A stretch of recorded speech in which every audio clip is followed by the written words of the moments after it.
Good evening or morning or whatever time of the day it happens to be. Welcome one, welcome all to the Writer's Block podcast. I'm your host, Greg Nykus, and this week I'm sitting down with best-selling author Deborah Goodrich Royce to talk about her latest thriller novel, Best Boy. We'll talk about how her decades of experience in the entertainment industry helped shape this book, her own journey of reinvention, be it personal or professional, some of her top tips for building suspense in your writing, and so much more. If you're enjoying the Writer's Block podcast, please consider leaving us a review on Spotify, Apple Podcast, or our YouTube channel. You can also follow along with us over on social media. We are at Writer's Block Pod on Instagram, TikTok, and Facebook. Send us an email with your episode suggestions to writersblock@gmail.com. And if you want to go the extra mile and help us keep the lights on, you can follow along and support the show directly over on our Patreon. That is patreon.com/writersblockpod. All right, gang, let's get into today's conversation with Deborah Goodrich Royce.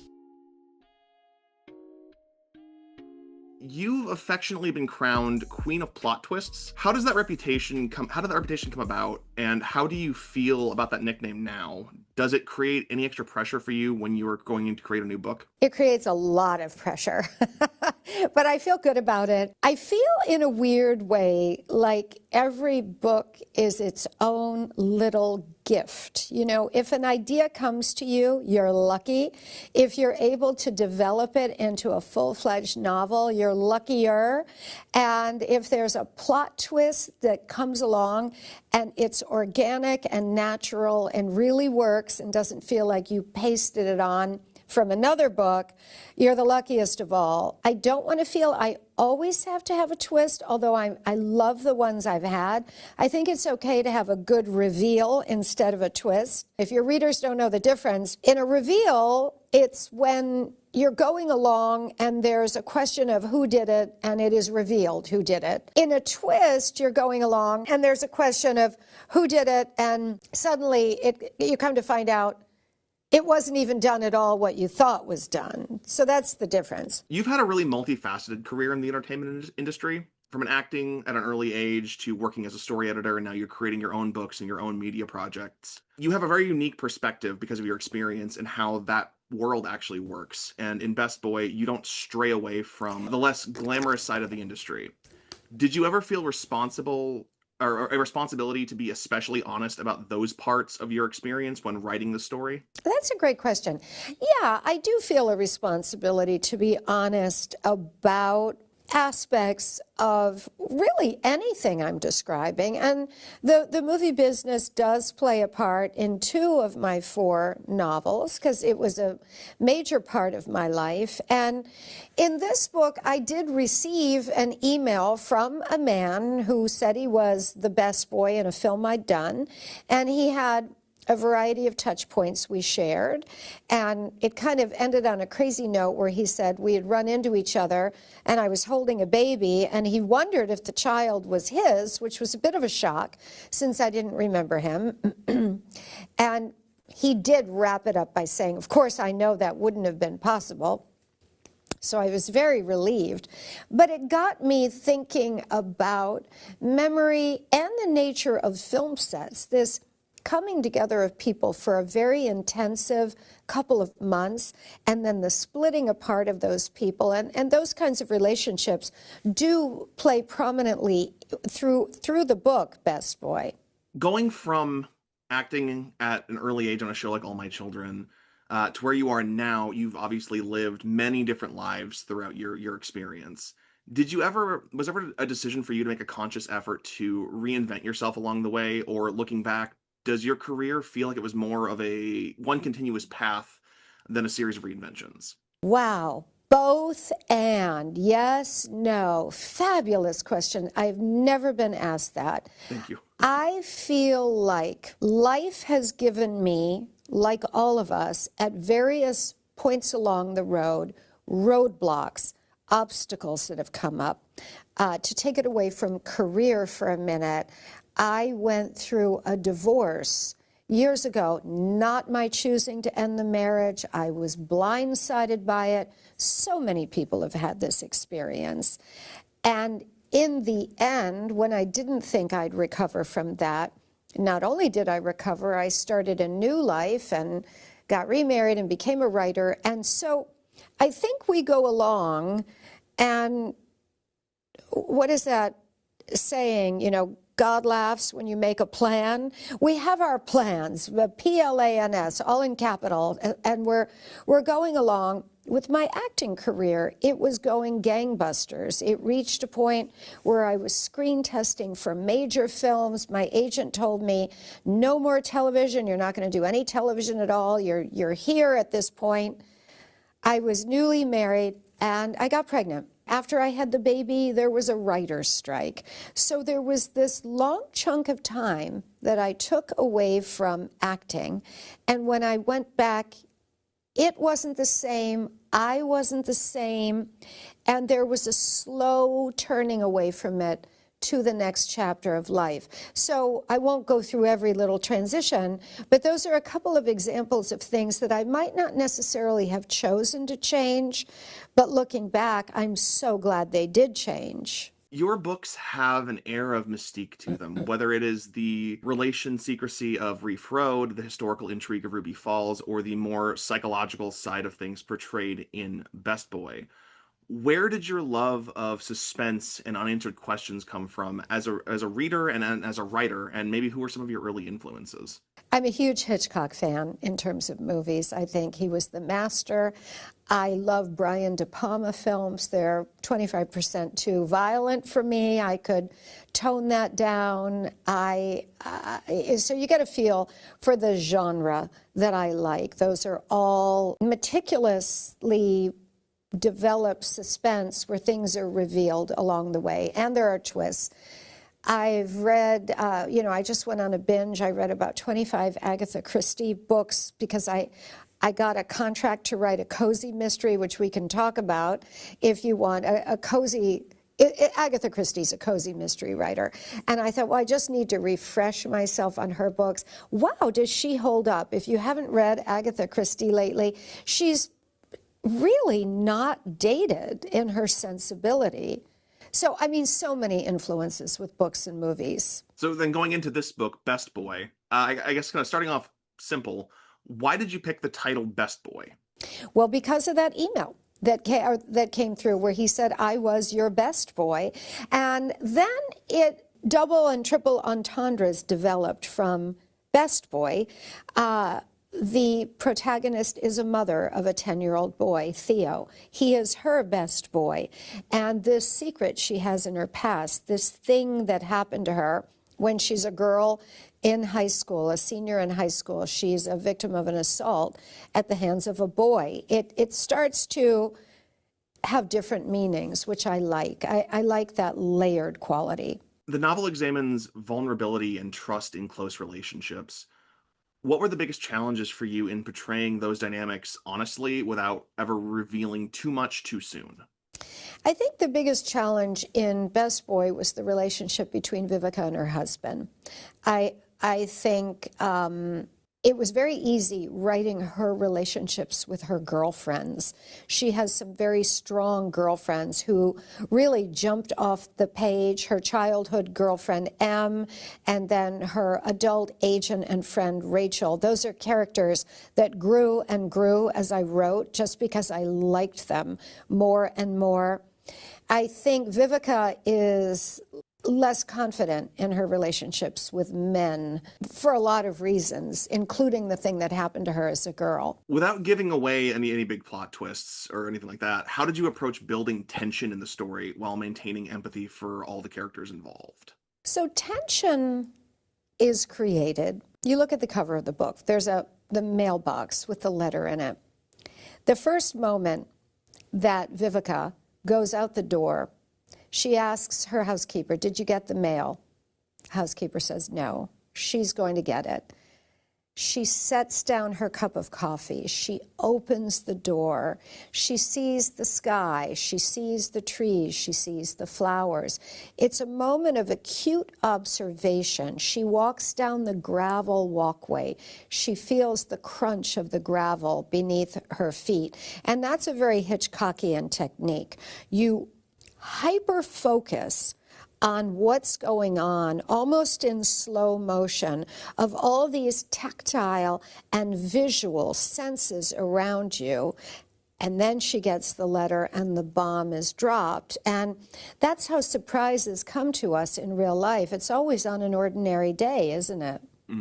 Definitely. With those details, when you're getting into the finite little Hitchcockian things to build the tension, or even help with the pacing, a lot of writers struggle to find those big things. Describing the cadence of a conversation is difficult. Have you ever struggled to write out those details, or has that always kind of flowed naturally to you? And if so, do you have any advice for people who might struggle with that? Slow down. That's the advice to people who might, to slow down. Because if you're racing to get to in my case, the mailbox, the letters at the mailbox, and if you're racing to get to the mailbox, you're not going to get everything you can out of the moment. So you have to slow yourself down and revision. So if you've rushed the reader to the proverbial mailbox, slow it down. Have her drop her coffee along the way. Have her stop. Have her pick it up. Spill it on her leg. Brush it off. This doesn't happen in my book, but yank it back a little bit if you're struggling with it. And we all can describe anything.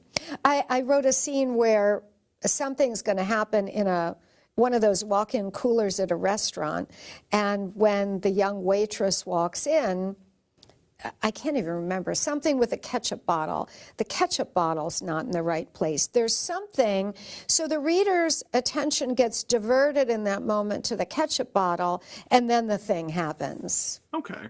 And you brought up the word cadence, and I would always recommend reading your book aloud. It's a long and laborious exercise, but it's so worth it because you will discover artificiality in your own cadence. You'll discover the clunkers. You will also discover repetition. How many times can I say the word? What did I say? An editor said to me, Deborah, you used the word toward 300 times. She walked toward the wall, toward the refrigerator. I was like, oh my God. I have to change my usage of the word toward. But it is through reading your book aloud that you discover that. Family expectations and identity quietly shape the story. How did you decide what parts of the protagonist's inner world to reveal to the reader and what to deliberately withhold? So Vivica, as a girl, is called Ingrid. She has a less than happy family. She lives next door to a family that is a very different kind of family, a very cohesive, loving family where she spends a lot of time. So the family structure of her own family versus the Waldrons next door is vitally important. And it is something that Ingrid as a girl and then Vivica as an adult, she changes her name.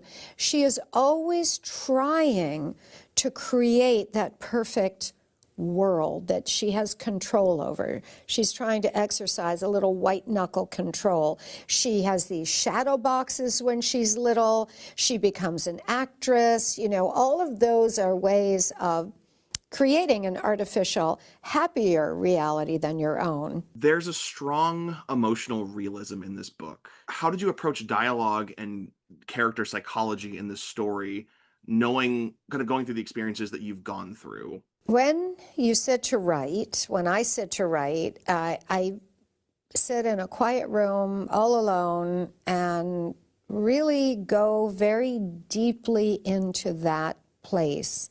I try to approach every character from within, even if it's not a point of view character. They're all, in the end, the real people in a way. I realize they're not, but they need to be people we feel we've met and we know and we understand, or don't understand, as the case may be. Out of all of your projects, all of your books, do you have a character that maybe is a little bit more of a POV character for you than other protagonists might be? I think the main characters in all of my books reflect parts of me. I have pieces in there. Yeah. And certainly with Ingrid Vivica, the idea of reinvention, I think this is America, and that is part of our lore, that we are in the land of reinvention. We can become whoever we want. We can go from nowhere to somewhere and become somebody. And I like to examine that. And Best Boy explores the idea of moral ambiguity without offering any easy answers. What kind of conversations were you hoping to spark for readers of your book? Oh, exactly those. I'm glad you brought that up. I want to talk about Vivica's sense of guilt and shame over what happened to her as a girl and its after effects. We do live in a culture, I think the whole world, the parts of the world, it's actually worse than it is here, where the things that happen to us, we carry often tremendous shame over, and shame is a very damaging emotion. And I wanted to really dig into all of that. And I love talking to book clubs because there are so many spoilers that I can't really get into now that in a book club setting, we could really have at. So you mentioned your Agatha Christie project a little earlier. Do you want to dive into that a little bit and kind of share what you can share about it? Yeah, well, that was a co-writing project that I can't really talk about that is, tripping along, but I'm writing another cozy mystery on my own, and it's a mother-daughter ghost story, and I felt like it just downloaded in my head the genesis of it, not the whole book. Right after my mother died, I really felt like, okay, Mom, I hear you. It's a mother-daughter ghost story. If you think of the relationship in terms of endearment between Deborah Winger and Shirley MacLaine, very contentious, scrappy, funny mother-daughter relationship, and you mix that with the book/movie, The Ghost and Mrs. Muir, you will have this book that I'm working on, and it's funny, funny, funny. No, we really look forward to checking it out when it's out. Deborah, thank you so much for joining us on the podcast today. Thank you. Guys, go check out Best Boy wherever you get your books, and be sure to stay up to date with everything that Deborah is doing by heading over to her website, deborahgoodrichroyce.com. Next week on the podcast, I'm sitting down with acclaimed screenwriter Billy Ray to talk about his debut novel, Burn the Water. I was a member of the Writers Guild and the Directors Guild, and the Writers Guild was on strike. And the rule is that while you're on strike, you cannot be doing any contracted work. So that's it for screenplays and television. But writers write, and if you're a writer, it's impossible not to write. And I had to be working on something. And so the novel just sort of exploded during that period. If you're enjoying the Writer's Block podcast, please consider leaving us a review over on Spotify, Apple Podcast, YouTube, or your podcasting platform of choice. Keep up to date with everything that we're doing over on social media. We are at Writer's Block Pod on Instagram, TikTok, and Facebook. Send us an email with your episode suggestions. We are writersblockpod@gmail.com. And if you want to go that extra mile and help us keep the lights on, you can support the show directly by following us over on Patreon. That is patreon.com/writersblockpod. And if for some crazy reason you want to keep up to date with what I am doing, all my new projects, all the crazy stuff that I'm doing, you can head over to my Linktree for links to my YouTube channel, my social media, whatever other crazy kooky stuff that I have going on. I think I still sell skateboards. I should check my Linktree to make sure it's up to date. That is linktr.ee/GREGNYIKOS. Thank you one more time to Deborah Goodrich Royce for joining us on the podcast this week. Until next time, I've been Greg, you've been awesome, and keep writing.